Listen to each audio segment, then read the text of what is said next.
we looked at prices on the site Temu, we got wondering, how can they price things this low? And if it's real, what's the catch?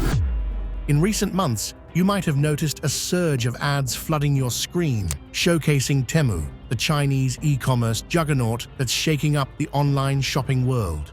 Since its 2022 debut, Temu has stormed into over 50 countries, becoming the most downloaded app in the US by 2023, with over 50 million active users each month.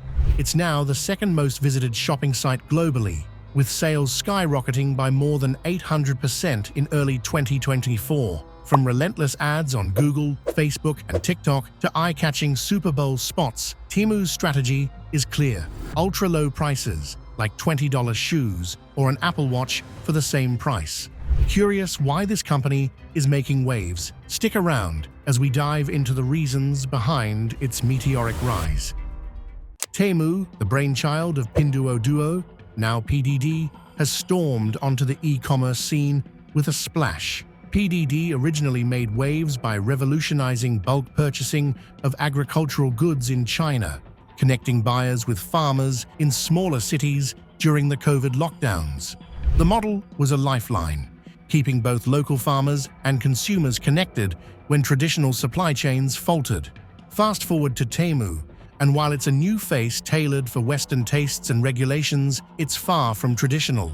Think of shopping on Temu as a high-stakes game, where your cart feels like a casino slot machine. Picture spinning wheels for deals, racing timers pushing you to act fast, and options to split payments into multiple small transactions. You even get to feed virtual fish to earn credits for more purchases. It's a shopping experience that combines the thrill of a casino with the unpredictability of a thrift store, and it's working. By 2023, Temu racked up over $5 billion in sales in the US alone, with traffic soaring 85% on Black Friday and earnings tripling within a year. But here's where it gets even more intriguing. Despite its massive success, PDD Holdings operates with a surprisingly small team of around 13,000 people. They're tight-lipped about their financial details and assets, making it tough to track where the money goes. Yet, Americans are pouring money into Temu, drawn by its unconventional business model.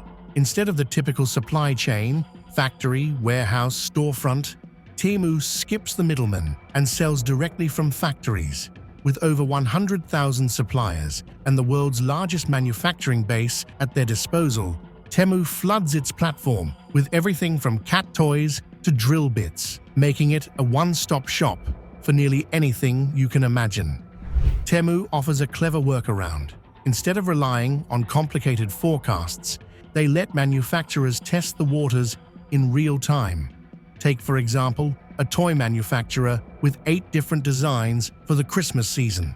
A retailer like Amazon must predict which toys will be popular and stock accordingly to avoid overstock or stockouts. Temu, however, flips this process. By cutting out the middleman and listing all 8 designs on their site, manufacturers can see which toys sell the best and adjust their inventory dynamically. This direct approach means they avoid the costs of warehousing and marketing, but it comes at a price. Temu orders can take up to 15 business days to reach you, while Amazon's are typically delivered in 2. This model also explains Temu's quirky product lineup and those oddly appealing plastic ads.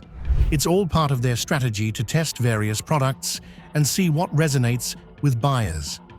A similar approach is used by Shein, another Chinese e-commerce powerhouse. By listing a massive array of items and analyzing what sticks, Shein has managed to outpace traditional retailers like H&M and Zara, despite its relatively small market share. Temu and Shein's success lies in their ability to adapt and respond to consumer preferences with an ever-changing inventory, making them masters of the modern retail game. Temu's rapid rise isn't without its hiccups. While their ultra-cheap prices are tempting, the wait can lead to disappointment. Many customers have found that the products they receive often fall short of expectations. Sometimes they're cheap knockoffs of well-known brands or items that just aren't safe to use. Imagine buying a toaster from Temu and discovering it's more likely to toast your kitchen than your bread. According to Goldman Sachs, Temu's customer retention is only about 30%, a stark contrast to Amazon Prime's impressive 90%. The bargain bin appeal draws people in, but it doesn't always keep them coming back. But there's more to Temu's explosive growth than just savvy marketing. A major factor in their success is the loophole created by import laws known as de minimis thresholds. These laws allow parcels below a certain value to enter the country without being declared, taxed, or regulated. This means that if a package's value is under a set amount, it bypasses many of the usual checks. In the US, this threshold is an unusually high $800, a figure raised from $200 in 2016 to boost trade efficiency. For Temu, this threshold is a golden ticket, with most of their packages falling well below this $800 limit and shipping directly from manufacturers. They easily dodge many regulatory hurdles. The result? A staggering 600,000 packages from Temu and Shein alone are estimated to enter the US daily, equivalent to about 90 Boeing 777s packed with goods.